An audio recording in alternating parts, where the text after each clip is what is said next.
In this visualization, Earth's magnetic field structure is represented by lines that correspond to the paths charged particles would travel close to the Earth.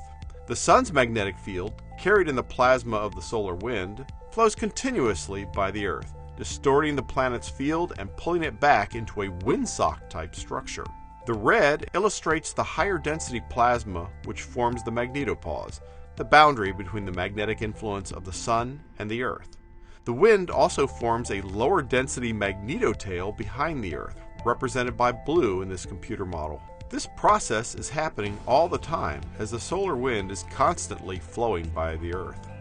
But a coronal mass ejection, or CME, can change things. The higher density plasma and stronger magnetic field carried within the CME strikes Earth's field and significantly alters the structure. Here we see the dramatic changes in Earth's magnetic field and the shape of the magnetopause as the CME passes Earth. But close to Earth, the magnetic field is largely unchanged.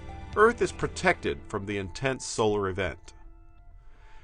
This is the case for a rather ordinary CME. In this example, a CME launched by an X3 flare from December 2006.